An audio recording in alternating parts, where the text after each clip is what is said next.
നമസ്കാരം. പ്രത്യേകിച്ച് ഓരോ വനിതാ രത്നങ്ങൾക്കും പ്രത്യേകമായ നമസ്കാരം അറിയാം. വനിതാ ദിനം വാരം നമ്മളിവിടെ ആചരിക്കുകയാണ്. നമ്മൾ കൺപാക്കി കേട്ടിട്ടുണ്ടല്ലേ? കുറെ ആൾക്കാർക്ക് എളുപ്പം കേട്ടിട്ടുള്ള ഓർമ്മയുണ്ടാവും. കണ്ണുനീർ തുള്ളി ബാലൻസിംഗ് പാടില്ലേ?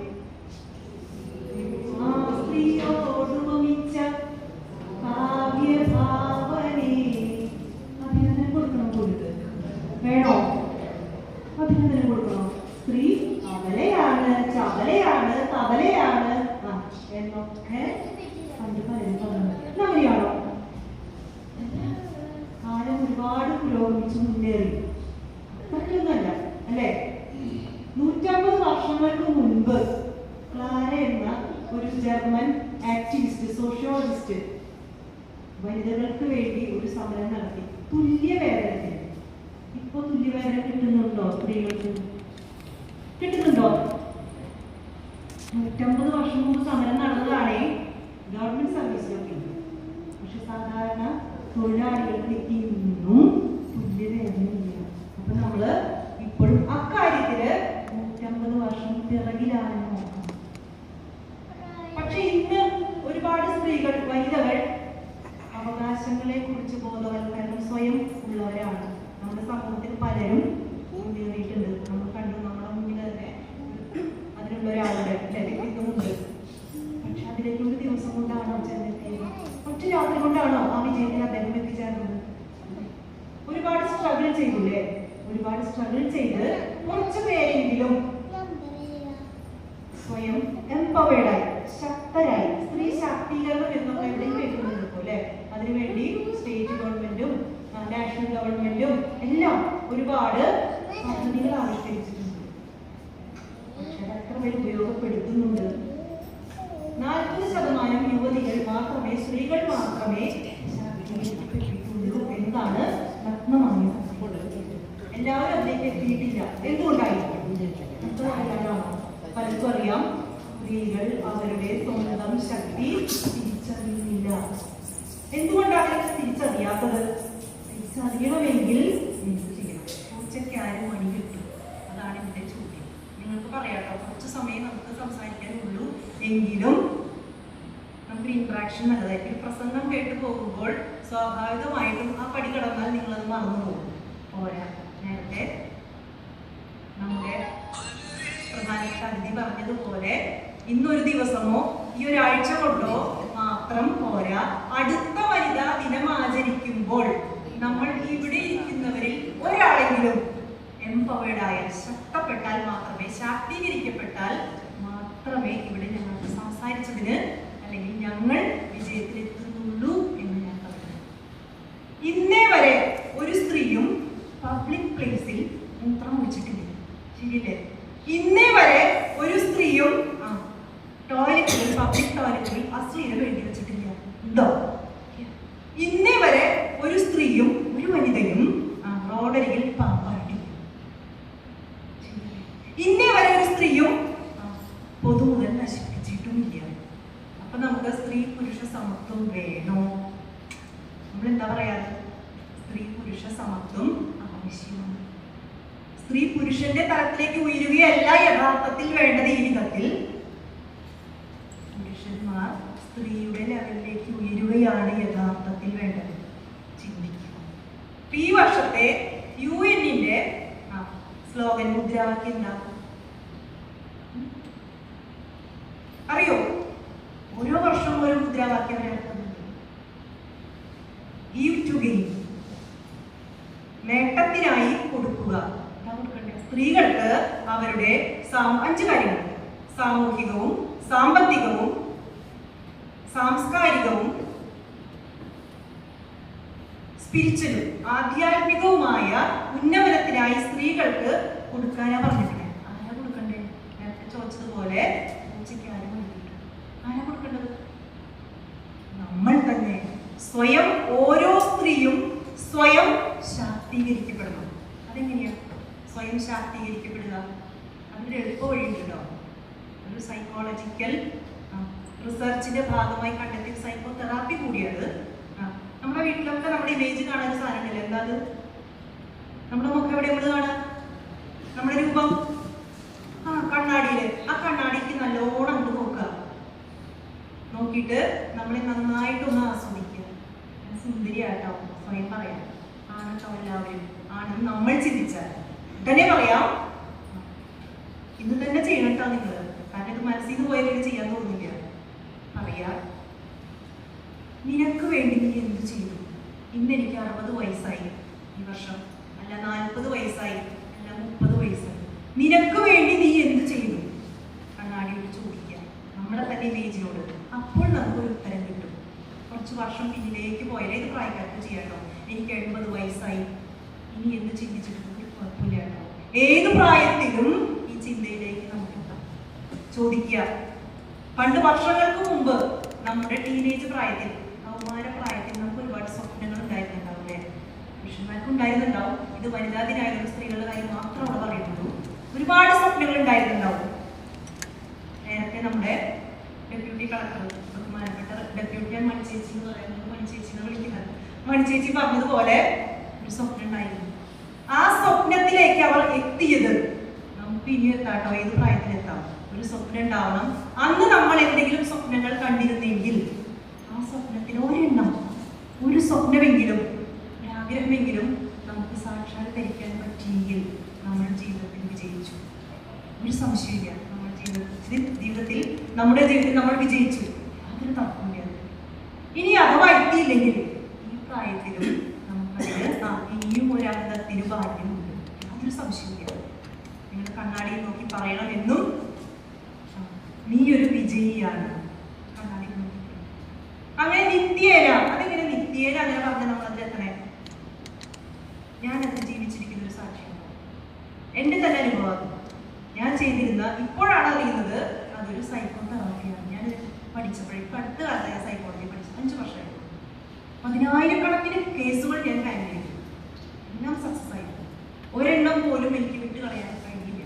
എല്ലാത്തിനും 100% റിസൾട്ട് ഉണ്ടായിരുന്നു. അത് ഉണ്ടാവാൻ കാരണം എൻ്റെ സെൽഫ് ഇമേജ്, ഞാൻ സ്വയം ഉയർത്തിയതാണ്. ആദ്യം നമ്മൾ സ്വയം സ്നേഹിക്കപ്പെട്ടു. അവർ സ്നേഹിച്ചില്ല, അവർ ഇഷ്ടപ്പെട്ടില്ല, ഭർത്താവ് കുറ്റം പറഞ്ഞു, മകൻ കുറ്റം പറഞ്ഞു, നാട്ടുകാരോ എന്തോ പറഞ്ഞു, ഇതൊന്നും വേണ്ട. ഇമോഷണൽ ഏറ്റവും അധികം സൈക്കോളജിക്കൽ റിസർച്ച് പറയുന്നത്, മനഃശാസ്ത്രപരമായ ഗവേഷണം പറയുന്നത്, പുരുഷനേക്കാൾ കൂടുതൽ ഇമോഷണൽ ഇന്റലിജൻസ് സ്ത്രീകൾക്കാണ്.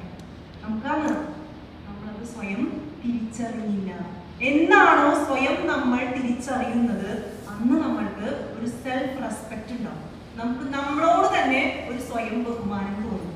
നമുക്ക് നമ്മളോടില്ലെങ്കിൽ നാട്ടുകാരും വീട്ടുകാരും നമുക്ക് തരുമോ? നമുക്കില്ലാത്തവർ തരും. ഉണ്ടെന്ന് ഒരു ഭാവിച്ചാൽ ഭാവം, ആ ഒരു ഭാവം, അഹംഭാവം, അഹംബോധം, ഞാൻ ആരെന്നുള്ള ചിന്ത സ്വയം ആദ്യം നമ്മൾ ഉണർത്തണം. നമ്മൾ ചുമ്മാ പ്രസംഗിച്ചു പോയി അങ്ങനെ ചെയ്യൂ ഇങ്ങനെ ചെയ്യൂ എന്ന് പറഞ്ഞ കാര്യമുണ്ടോ? ഒരു പ്രാക്ടിക്കൽ നോളജ് കൂടെ തരണ്ടേ? ഏറ്റവും എളുപ്പത്തിലുള്ള സൈക്കോളജിക്കൽ റിസർച്ചുകളിൽ ഫലം കണ്ടിട്ടുള്ള സയന്റിഫിക് മെത്തേഡ് തന്നെയത്. അതെങ്ങനെയാണ്? അതിനാദ്യം നമ്മൾ ചെയ്യണം. ഈ വർഷം പറഞ്ഞതുപോലെ നേട്ടത്തിനായി കൊടുക്കുക. ആർക്ക് കൊടുക്കുക? നമുക്ക് തന്നെ ആദ്യം കൊടുക്കുക. ഈ പറഞ്ഞ 5 നേട്ടങ്ങളും നമുക്ക് ലഭിക്കും. ആദ്യം തന്നെ നമ്മൾ നമ്മെ സ്വയം ഇഷ്ടപ്പെടുക, സ്നേഹിക്കുക. ഒരു നിമിഷം നിങ്ങൾ ചിന്തിച്ചു നോക്കൂ, എന്തെല്ലാം കഴിവുകൾ നിങ്ങൾക്കുണ്ട്. പെട്ടെന്ന് ചിന്തിച്ച ഒന്നുമില്ല തോന്നൂല്ലേ? ട്രെയിനിങ് സെഷനിൽ എപ്പോഴും പറയുന്നതാണ്, ഒന്ന് പോയിട്ട് നിങ്ങൾ ഒരു നോട്ട്ബുക്ക് എടുക്കുക, മക്കളുടെയോ ആരുടെയെങ്കിലും. ഒരു സൈഡ് നമ്മുടെ സ്കില്ലുകൾ എഴുതി വയ്ക്കുക. എന്തൊക്കെയുണ്ട് സ്കില്ലുകൾ? എന്തൊക്കെ സ്കില്ലുകളുണ്ട്? 50 വയസ്സായ അമ്മയോട് ചോദിച്ചാലും 90 വയസ്സായ ഒരമ്മയോട് ചോദിച്ചാലും അവർക്കുണ്ടാവും. 5ഓ 10ഓ മക്കളെ നല്ല രീതിയിൽ വളർത്തി. ഒരു സ്കില്ലല്ലേ? മനോഹരമായി പുഞ്ചിരിക്കാനുള്ള കഴിവുള്ള വലിയ സ്കില്ലാട്ടോ. ചിലർക്ക് ചിരിക്കാൻ അറിഞ്ഞുകൂടാ. പുരുഷന്മാരാണ് അതിൽ കൂടുതലെന്ന് തോന്നുന്നു. കാരണം മനുഷ്യർക്ക് മാത്രമേ ചിരിക്കാനുള്ള കഴിവുള്ളൂ എന്ന് പറയുന്നു. ഉണ്ടോ? പട്ടിയും പൂച്ചയൊക്കെ ചിരിക്കുന്നതാണോ? അയ്യൊക്കെ ചെയ്യൂലേ? ഊർജിലുണ്ടാവില്ല. അപ്പൊ ആദ്യമായി നമ്മൾ ചെയ്യേണ്ട ഒരു സ്കില്ലാണ്, നമുക്കുള്ള ഒരു സ്കില്ലാണ് ചിരിക്കുക, മനോഹരമായിട്ട് പുഞ്ചിരിക്കുക. പഠിക്കുക. അത് തന്നെയാണ് നേട്ടത്തിനായി കൊടുക്കുക എന്ന് UN ഈ വർഷം പറഞ്ഞത്. ദാനമാണത്. മറ്റുള്ളവരെ നോക്കി പുഞ്ചിരിക്കാൻ ആദ്യം പഠിക്കുക. അതിനെന്താ ഗുണമുള്ളേ? ഫോഴ്സ്ഫുള്ളി ചിരിച്ചാൽ പോലും നമുക്ക് ചിരിയൊന്നും വരുന്നില്ല, പുഞ്ചിരിയൊന്നും എങ്കിലും പുഞ്ചിരിച്ചാൽ അതിനൊരു സൈക്കോളജിക്കൽ ഇഫക്റ്റ് ഉണ്ടെന്ന്. എന്താ അത്? നമ്മുടെ തലച്ചോറിൽ ഒരു പാർട്ടുണ്ട്. ആ പാർട്ടിൽ നിന്ന് ഡോപ്പമൈനും നമ്മൾ കേട്ടിട്ടുണ്ടാവില്ലേ ഇപ്പോൾ എൻഡോഫിനും കുറച്ച് ഹോർമോണുകൾ റിലീസ് ആവുന്നത്. ഹാപ്പി ഹോർമോൺ കോമൺ ആയിട്ട് പറഞ്ഞൊരു പേര്. അത് റിലീസായാൽ നമ്മളൊരു ഹാപ്പി മൂഡിലേക്ക് പോകും.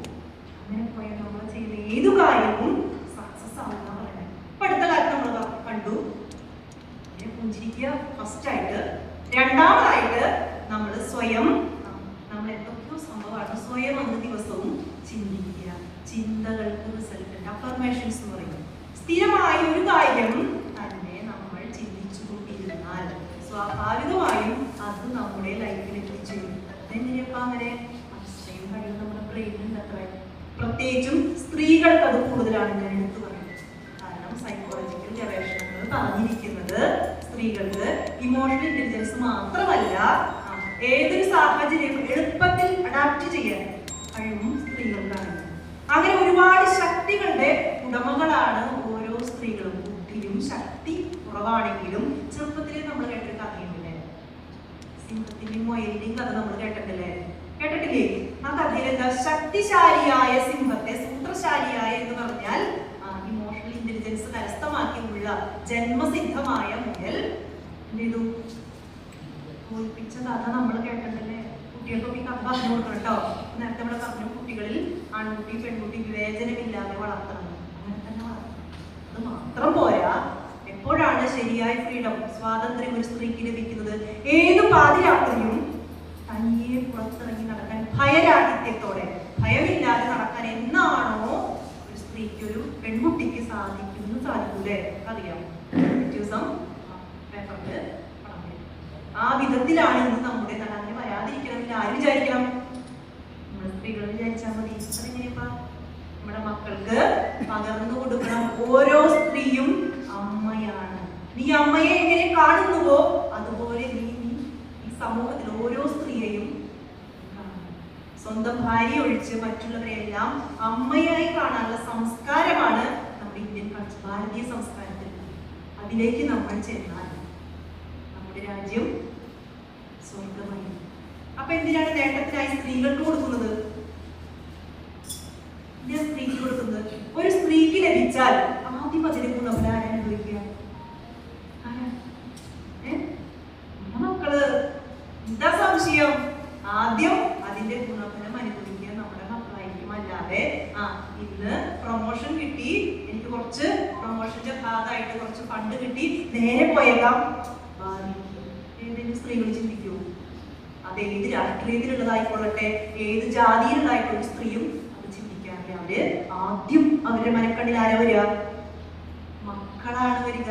അതുകൊണ്ടാണ് UN പ്രഖ്യാപിച്ചത് സ്ത്രീക്ക് കൊടുക്കുക, നേട്ടത്തിനായി കൊടുക്കുക. ആരുടെ നേട്ടത്തിന്?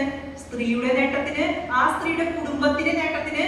ആ കുടുംബത്തിലൂടെ ഓരോ കുടുംബങ്ങളും ശാക്തീകരിക്കപ്പെട്ടാൽ ഫിനാൻഷ്യലി, സാമൂഹികമായും സാമ്പത്തികമായും ആധ്യാത്മികമായും കൂടി ഈ വർഷം ചേർത്തിട്ടുണ്ട്. സ്പിരിച്വൽ നോളജും ആവശ്യമാണ്. ഇല്ലെങ്കിൽ കിട്ടിയ സമ്പത്ത് പല വഴിക്ക് പോയേക്കാം. ബുദ്ധി, ജ്ഞാനം അതുകൂടെ ഉണ്ടായാൽ പൂർണ്ണതയായി ഓരോ കുടുംബവും. അങ്ങനെ ഓരോ കുടുംബങ്ങളും ശാക്തീകരിക്കപ്പെട്ട് കഴിഞ്ഞാൽ എന്തായി? ആ നാട് നന്നായില്ലേ? അതിനാണ് ആ രാഷ്ട്രം നന്നായി, അതിലൂടെ ഈ ലോകം മുഴുവനും നന്നാക്കുക എന്ന ഒരു സ്ലോഗൻ, മുദ്രാവാക്യമാണ് ഈ വർഷം UN ഉയർത്തിപ്പിടിച്ചത്. അപ്പോൾ ഇപ്പോഴും നമ്മുടെ സ്ത്രീകൾ അപഗണന അനുഭവിക്കുന്നുണ്ട് സമൂഹത്തിലും കുടുംബത്തിലും. കഴിഞ്ഞ മാസം എൻ്റെ അടുത്ത് വന്നൊരു കേസിൽ 10,000-കണക്കിന് കേസുകൾ കൈകാര്യം ചെയ്തിരുന്നത് ഞാൻ എൻ്റെ പേഴ്സണൽ റിസർച്ചിൽ ഞാൻ കണ്ടെത്തിയ കാര്യം, ഇന്നും സ്ത്രീകൾ ഈ നൂറ്റാണ്ടിലും അവഗണിക്കപ്പെടുന്നുണ്ട് കുടുംബത്തിലും. ഒറ്റ കേസിന്റെ കാര്യം മാത്രം ഞാൻ പറയാം. നമ്മുടെ അടുത്തുള്ള നമ്മുടെ പഞ്ചായത്തിൽ തന്നെയാണ്. ആ സ്ത്രീ അച്ഛനും അമ്മയും വന്നത് മകൾക്ക് വേണ്ടിയാണ്. പക്ഷെ സംസാരിക്കുന്നത് റൂട്ട് കോസിലേക്ക് പോകും. ആ റൂട്ട് കോസിലേക്ക് പോയപ്പോൾ മനസ്സിലാക്കിയത് ആ ആ അമ്മയ്ക്ക് 38 വയസ്സുള്ള 5 വർഷമായി എംകോം കഴിഞ്ഞ എംകോം ബിരുദധാരിയാട്ടോ.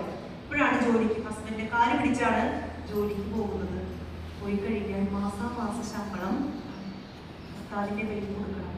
തെറ്റില്ല കേട്ടോ, ഒരു വിജയന്റെ കുഴപ്പം നമുക്കങ്ങനെ തോന്നും. പക്ഷേ വെറും 40 രൂപയാണ് ആ സ്ത്രീക്ക് കൊടുക്കുന്നത്, ബസ് ഫെയർ മാത്രം.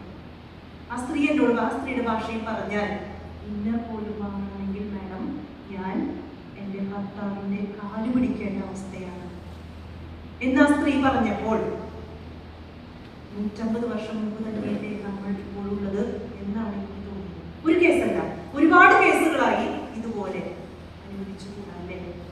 അത് അനുവദിക്കാതിരിക്കുമ്പോൾ ഇത് വഴക്കുണ്ടാക്കാനൊന്നും പറയുന്നില്ല കേട്ടോ. നമ്മൾ സ്വയം ശക്തിപ്പെട്ടാൽ നമുക്കെതിരെ ശബ്ദിക്കാൻ ആരും തയ്യാറാണ്. നമ്മൾ സ്വയം ശക്തരാണെന്ന് ഭാവിക്കുക. ആദ്യം വേണ്ടത് വിദ്യാഭ്യാസം. അതുണ്ടെങ്കിൽ സ്വയം നമുക്ക് ശക്തമാക്കപ്പെടാൻ തോന്നും. അതില്ലെങ്കിലോ വിദ്യാഭ്യാസ സർട്ടിഫിക്കറ്റിലാണുള്ളത്? ഒരിക്കലുമല്ല. വായനയിലൂടെ വായിച്ചാലും വളരും, വായിച്ചില്ലെങ്കിലും വളരും. വായിച്ചാൽ വിളയും. വായനയാണ് യഥാർത്ഥ എഡ്യൂക്കേഷൻ. അതിന് സ്കൂളിൽ പോകണം നിർബന്ധമല്ല, പോസ്റ്റ് ഗ്രാജുവേഷൻ ആവശ്യമില്ല, PhD ആവശ്യമില്ല. വായനയിലൂടെ വിദ്യാഭ്യാസം നേടി സ്വയം എംപവേർഡ് ആയി കഴിഞ്ഞാൽ, ശക്തരായി മാറിയാൽ നമുക്ക് നമ്മുടെ കുടുംബത്തെ ശക്തിപ്പെടുത്താം. അതാണ് എനിക്ക് നിങ്ങൾക്ക് തരാനുള്ള മെസ്സേജ്. നമ്മൾ എല്ലാ തരത്തിലും പുരുഷന്മാരെക്കാൾ ഒരുപാട് ഉയർന്നതാണെന്ന് സ്വയം ചിന്തിക്കുക. അവരോടൊപ്പമല്ല, അവരെ നമ്മോടൊപ്പം സംസ്കാരമുള്ളവരാക്കി മാറ്റുവാനാണ് ഞാൻ നിങ്ങളോട് ആവശ്യപ്പെടുന്നത്. അടുത്ത തവണ ഈ മാതൃദിനത്തിൽ നമ്മൾ ഒത്തുകൂടുമ്പോൾ നിങ്ങൾ ഓർക്കേണ്ടത്, എങ്ങനെയാണ് ഞാൻ സ്വയം ശക്തമാക്കപ്പെട്ടത്, അതുപോലെ ഒരാളെ കൂടി ശക്തരാക്കാൻ നിങ്ങൾ തയ്യാറാണെങ്കിൽ അതിന്റെ ആദ്യത്തെ പടിയാണ് പുഞ്ചിരി. എല്ലാ വനിതകളെയും നോക്കി പുഞ്ചിരിക്കാം, ഒപ്പം പ്രതിജ്ഞ എടുക്കാം. അടുത്ത വർഷമാകുമ്പോഴേക്കും ഒരു സ്ത്രീക്കെങ്കിലും എന്തെങ്കിലും ഒരു സഹായം. പുഞ്ചിരി മാത്രമല്ല, ചിലപ്പോൾ പുഞ്ചിരിയായിരിക്കും ഒരു ആത്മഹത്യയെ തടയുന്നത്. ചിന്തിച്ചോളാം. ആ പുഞ്ചിരി ആദ്യം ദാനം ചെയ്യാം. അതിനുശേഷം ഒരു സ്ത്രീക്കെങ്കിലും ഒരു സഹായം ഏതെങ്കിലും രീതിയിൽ, സാമ്പത്തികം എന്ന് ഞാൻ പറയുന്നില്ല, സമയം ചെലവഴിക്കാം, ഏതെങ്കിലും രീതിയിൽ ഒരാളെയെങ്കിലും